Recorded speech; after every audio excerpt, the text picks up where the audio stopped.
जय हिंद। दोस्तों, science and technology का आज हम दूसरा सीरीज लेकर के आए हैं। दोस्तों, ये साइंस एंड टेक्नोलॉजी यानी कि विज्ञान और प्रौद्योगिकी के या दूसरे टॉपिक में जो चर्चा करेंगे वह चर्चा का विषय रहेगा इसरो यानी कि इंडियन स्पेस रिसर्च ऑर्गेनाइजेशन। इसके बारे में यानी भारतीय अंतरिक्ष अनुसंधान संगठन के जो भी केंद्र होंगे, जो भी संस्थान होंगे, उनके बारे में चर्चा करेंगे और अंतरिक्ष विभाग के तहत जो भी संस्थान होंगे या फिर जो भी उनके प्रमुख एजेंसी होंगे उनके बारे में मुख्य रूप से हम लोग चर्चा करेंगे। तो दोस्तों, आइए जरा इसरो के बारे में देखते हैं। उससे पहले हम अंतरिक्ष विभाग की कुछ प्रमुख एजेंसी के बारे में देख लेते हैं। दोस्तों, पिछले वीडियो में हमने देखा था कि अंतरिक्ष विभाग का स्थापना 1972 में किया जाता है। किसके साथ? अंतरिक्ष आयोग के साथ। और आइए जरा देख लेते हैं अंतरिक्ष विभाग की वह प्रमुख एजेंसी कौन सी है। तो दोस्तों, अंतरिक्ष विभाग की प्रमुख एजेंसी में है भौतिक अनुसंधान प्रयोगशाला, राष्ट्रीय वायुमंडलीय अनुसंधान प्रयोगशाला, उत्तर पूर्वी अंतरिक्ष उपयोग केंद्र, अर्धचालक प्रयोगशाला, भारतीय अंतरिक्ष विज्ञान और प्रौद्योगिकी संस्थान। आइए बारी बारी से एक एक संस्थान के बारे में या फिर एक एक अंतरिक्ष विभाग के एजेंसी के बारे में जानते हैं। सबसे पहले भौतिक अनुसंधान प्रयोगशाला। भौतिक अनुसंधान प्रयोगशाला का स्थापना किया जाता है 1947 में। कहाँ? तो गुजरात के अहमदाबाद में, यानी गुजरात के अहमदाबाद में भौतिक अनुसंधान प्रयोगशाला है जिसकी स्थापना 1947 में किया जाता है। और दोस्तों, यह भौतिक अनुसंधान प्रयोगशाला का उद्देश्य क्या है, लक्ष्य क्या है? तो इसका उद्देश्य है खगोल भौतिकी, ग्रहीय वायुमंडल, भूविज्ञान और सौर प्रणाली का अध्ययन यहाँ किया जाएगा। यानी भौतिक अनुसंधान प्रयोगशाला में खगोल भौतिकी के बारे में, ग्रहीय वायुमंडल के बारे में, भूविज्ञान के बारे में और सौर प्रणाली के बारे में अध्ययन किया जाएगा। दोस्तों, इसी कड़ी में आगे चलते हैं तो अंतरिक्ष विभाग का अगला एजेंसी है राष्ट्रीय वायुमंडलीय अनुसंधान प्रयोगशाला। तो दोस्तों, राष्ट्रीय वायुमंडलीय अनुसंधान प्रयोगशाला का स्थापना 1992 में किया जाता है आंध्र प्रदेश के गंडकी में। आंध्र प्रदेश के गंडकी में किसका स्थापना किया जाता है? तो राष्ट्रीय वायुमंडलीय अनुसंधान प्रयोगशाला का। कब? तो 1992 में। दोस्तों, ये राष्ट्रीय वायुमंडलीय अनुसंधान प्रयोगशाला का क्या उद्देश्य है, क्या काम है, लक्ष्य क्या है? तो वायुमंडलीय अनुसंधान, जो भी वायुमंडलीय रिसर्चेज होंगे वो, और वायुमंडलीय अन्वेषण के लिए जो स्वदेश निर्मित यानी स्वदेशी जो प्रौद्योगिकी है, टेक्नोलॉजी है, उसका विकास करना। समझ गए होंगे राष्ट्रीय वायुमंडलीय अनुसंधान प्रयोगशाला में। अब दोस्तों, ये अगला चलते हैं तो उत्तर पूर्वी अंतरिक्ष उपयोग केंद्र। उत्तर पूर्वी बोले हैं, इसका मतलब आप समझते होइएगा कि भारत में उत्तर पूर्वी राज्य कौन है, यानी पूर्वोत्तर राज्य कौन है, पता होगा। सिक्किम है, इसके बाद 7 सिस्टर के तहत जो 7 राज्य आते हैं पता होगा, अरुणाचल प्रदेश, नागालैंड, मणिपुर, मिजोरम, त्रिपुरा, असम, मेघालय, यह सभी पूर्वोत्तर राज्य के तहत आते हैं। तो दोस्तों, उत्तर पूर्वी अंतरिक्ष उपयोग केंद्र का स्थापना 2000 ईस्वी में मेघालय के शिलांग में किया जाता है। और यह उत्तर पूर्वी अंतरिक्ष उपयोग केंद्र का उद्देश्य क्या है? तो इसका उद्देश्य है कि अंतरिक्ष यानी स्पेस टेक्नोलॉजी जो है, अंतरिक्ष प्रौद्योगिकी है, इसका उत्तर पूर्वी भाग में, उत्तर पूर्वी क्षेत्रों में विकासात्मक कार्य में उपयोग में लाना, यही उत्तर पूर्वी अंतरिक्ष उपयोग केंद्र का मतलब लक्ष्य है। अब आगे देखते हैं तो अगला है अंतरिक्ष विभाग का एजेंसी अर्धचालक प्रयोगशाला। दोस्तों, अर्धचालक प्रयोगशाला का स्थापना 2005 ईस्वी में चंडीगढ़ में किया गया था। अर्धचालक प्रयोगशाला का स्थापना 2005 में चंडीगढ़ में किया गया था। ये अर्धचालक प्रयोगशाला का उद्देश्य क्या है? तो इसका उद्देश्य है कि अर्धचालक जो टेक्नोलॉजी है, प्रौद्योगिकी है, उसमें माइक्रो इलेक्ट्रिक मैकेनिक्स के क्षेत्र में अनुसंधान रिसर्चेज करना और उसका विकास करना, उसमें सहायता प्रदान यही करता है अर्धचालक प्रयोगशाला। अब दोस्तों, ये अंतरिक्ष विभाग के जो एजेंसी है उसमें आगे की कड़ी में चलते हैं। एक हमारा आता है भारतीय अंतरिक्ष विज्ञान और प्रौद्योगिकी संस्थान। भारतीय अंतरिक्ष विज्ञान और प्रौद्योगिकी संस्थान, यह कहाँ है तो केरल के तिरुवनंतपुरम में है और स्थापना किया जाता है 2007 में। ये भारतीय अंतरिक्ष विज्ञान और प्रौद्योगिकी संस्थान का उद्देश्य क्या है तो इसका उद्देश्य है कि अंतरिक्ष विज्ञान और अंतरिक्ष प्रौद्योगिकी में मानव संसाधन का विकास करना। अब मानव संसाधन का विकास मतलब मानव तो संसाधन के रूप में जब तक किसी के काम में उपयोग नहीं आता है तब तक संसाधन नहीं कहलाता है। तो मानव संसाधन इसका मतलब क्या है कि अंतरिक्ष में जाएगा, मानव मतलब जाएगा अंतरिक्ष में, ये रॉकेट के माध्यम से जाएगा और वहाँ बहुत सारे रिसर्चेज करेंगे और उसकी जानकारी यहाँ तक मतलब किसी अन्य देशों को देगा। तो यही मानव संसाधन का विकास कैसे किया जाएगा, किस तरह से जाया जाएगा, यह सब जानकारी यहीं प्राप्त होगा भारतीय अंतरिक्ष विज्ञान और प्रौद्योगिकी संस्थान। दोस्तों इस तरह से अभी हमने ये अंतरिक्ष विभाग की जो भी प्रमुख एजेंसी था उसके बारे में हम लोगों ने जाना। अब हम दोस्तों देखेंगे हमारा भारत का जो राष्ट्रीय ये अनुसंधान का या फिर जो कहिए उसके बारे में जो मुख्य रूप से जो उभर के आता हुआ है इसरो के बारे में सभी कोई अवगत होंगे, वाकिफ होंगे। लेकिन दोस्तों आइए जरा इसरो के और कौन कौन से सेंटर है, कहाँ कहाँ अवस्थित है और इसका काम क्या है उसके बारे में आइए जरा देखते हैं। सबसे पहले दोस्तों इसरो यानी इंडियन स्पेस रिसर्च ऑर्गेनाइजेशन हो गया, भारतीय अंतरिक्ष अनुसंधान संगठन। दोस्तों यह जो इसरो है भारत का राष्ट्रीय अंतरिक्ष संस्थान है और कहाँ है तो कर्नाटक के बेंगलुरु में इसका मुख्यालय है इसरो का। दोस्तों इसका मुख्य उद्देश्य क्या है इसरो का, तो इसरो का मुख्य उद्देश्य है, लक्ष्य है कि अंतरिक्ष संबंधी जो भी टेक्नोलॉजी होगा उसको डेवलप करना। यानी इसरो का मेन लक्ष्य जो है वह रहेगा अंतरिक्ष से संबंधित जितना भी टेक्नोलॉजी है उन सभी टेक्नोलॉजी को डेवलप करना। और दोस्तों इसरो द्वारा दो प्रमुख अंतरिक्ष प्रणाली स्थापित किया गया है। वो प्रमुख प्रणाली कौन है तो देख रही है, वो प्रमुख प्रणाली है Indian institute of remote sensing और एक है रीजनल रिमोट सेंसिंग सेंटर। अब दोस्तों यह Indian institute of remote sensing इसका मतलब क्या हुआ कि भारतीय सुदूर संवेदन संस्थान। अब दोस्तों भारतीय सुदूर संवेदन संस्थान हमने बताया क्या कि भारतीय सुदूर संवेदन संस्थान, यह क्या सुदूर संवेदन मतलब क्या, समझिए एक सैटेलाइट रहेगा और पृथ्वी का जो भी ये सरफेस है, जो भी पृष्ठ है उसके आवरणों के बारे में जानकारी देना वो सुदूर संवेदन के सहायता से। यानी जैसे भूपृष्ठ पर ये मैदान है, पठार है, पहाड़ी है, जल का मात्रा, ये सब जानकारी देना यही सुदूर संवेदन के तहत होता है। तो क्या है Indian institute of remote sensing और एक है दोस्तों रीजनल रिमोट सेंसिंग मतलब प्रादेशिक, या तो प्रदेश के आधार पर, क्षेत्रों के आधार पर बांटा हुआ है। तो प्रादेशिक सुदूर संवेदन केंद्र होगा। तो सबसे पहले एक एक करके दोनों देखते हैं। तो दोस्तों Indian institute of remote sensing यानी भारतीय सुदूर संवेदन संस्थान कहाँ अवस्थित है तो उत्तराखंड के देहरादून में। उत्तराखंड की कैपिटल भी है देहरादून। और दोस्तों आपको यह भी बात बता दे कि उत्तराखंड की एक और कैपिटल है जिसे समर कैपिटल कहते हैं, यह है गढ़सैन। अब ये Indian institute of remote sensing का उद्देश्य क्या है, इसका उद्देश्य है सुदूर संवेदन भू सूचना मतलब भूमि के बारे में सूचना देना और क्या प्राकृतिक संसाधन जो भी हैं और उस पर जो आपदा प्रबंधन होगा उसको जीपीएस प्रौद्योगिकी में, आपको पता होगा जीपीएस, उस प्रौद्योगिकी में व्यावसायिक प्रशिक्षण के लिए विकसित करना। जीपीएस मतलब क्या, ग्लोबल पोजिशनिंग सिस्टम। दोस्तों यह जीपीएस जो सिस्टम चलता है जिसके सहायता से हम लोग मैपिंग और देखते हैं या फिर जो भी चीज जानकारी प्राप्त करते हैं डिजिटली तरह से। दोस्तों ऊपर समझिए कि अंतरिक्ष में वो सैटेलाइट लगा हुआ जिसके माध्यम से हम तक वो सूचनाएं प्रेषित होते रहता है।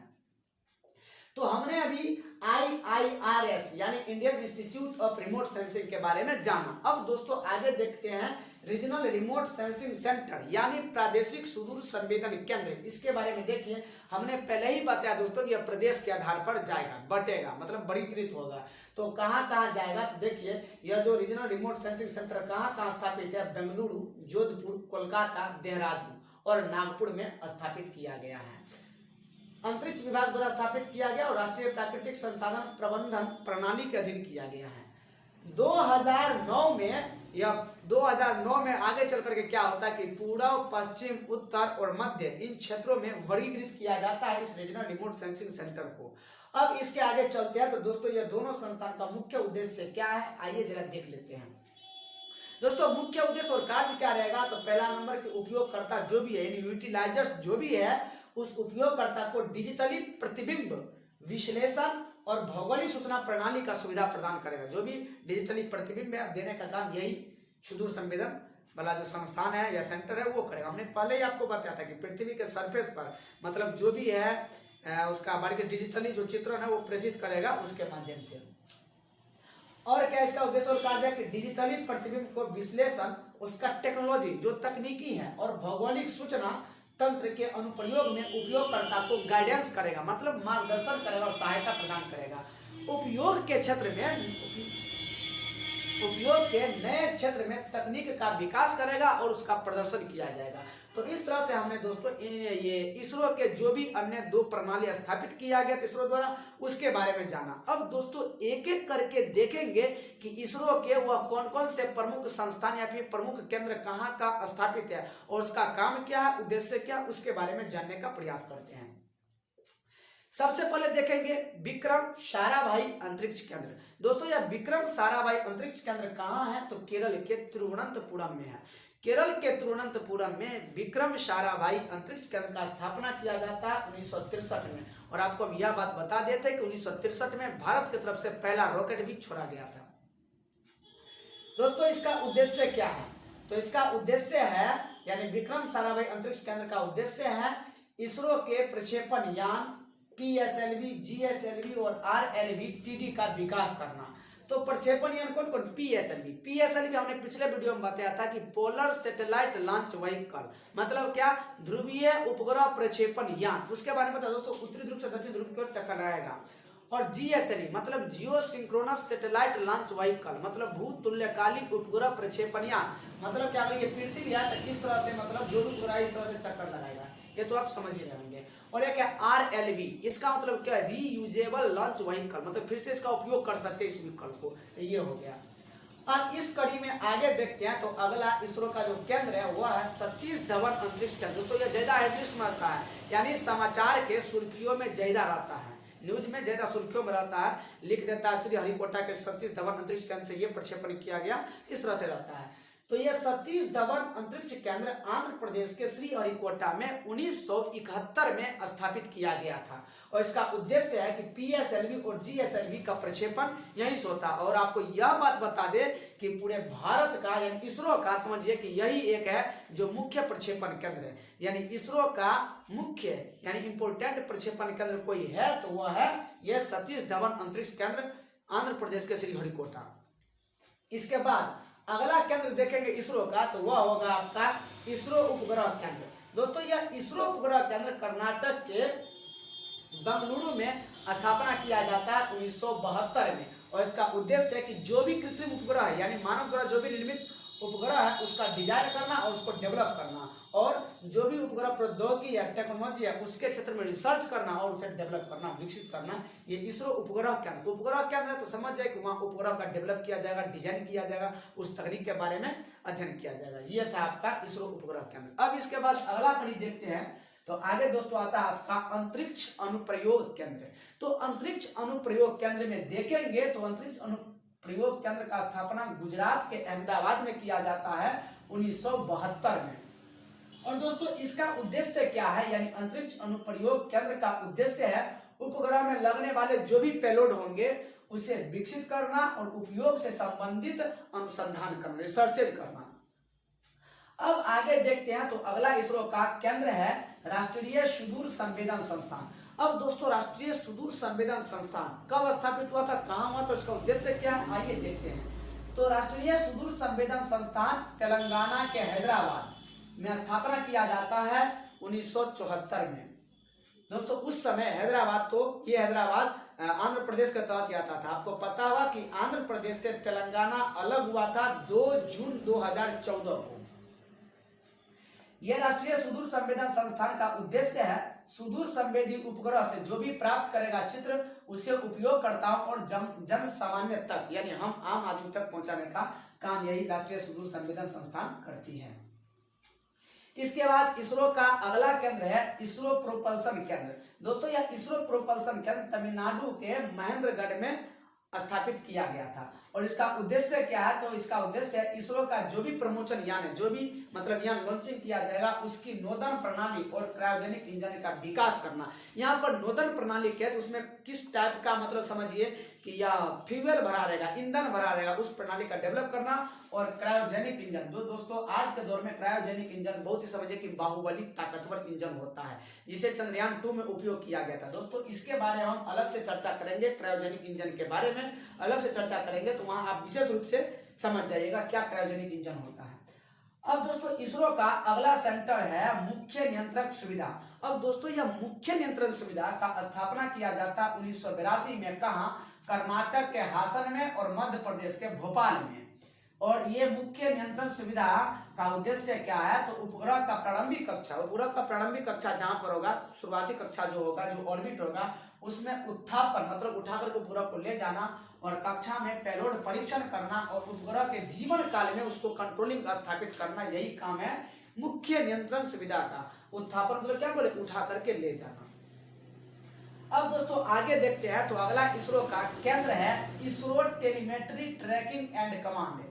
ISRO telemetry tracking and command यानी ISTRAC इसको बोलते हैं, यानी इसरो दूरमिति अनुवर्तन व आदेश नेटवर्क। इसका स्थापना किया जाता है कहाँ, बेंगलुरु में। इसका यानी हेडक्वार्टर है बेंगलुरु में। और इसका उद्देश्य क्या है, तो इसरो और विश्व का जितना भी अन्य अंतरिक्ष एजेंसी है उसका जो भी प्रमोशन यान है और पृथ्वी के निम्न कक्षा लो अर्थ ऑर्बिट जिसको बोलते हैं, जो करीब 150 से 600 किलोमीटर के पास का क्षेत्र होता है, उस कक्षा में परिक्रमारत अंतरिक्ष यान और गहन अंतरिक्ष अभियान के लिए अंतरिक्ष यान उस पर नियंत्रण करना और प्रचालन सेवा उपलब्ध करना इस ISTRAC का मुख्य लक्ष्य उद्देश्य है।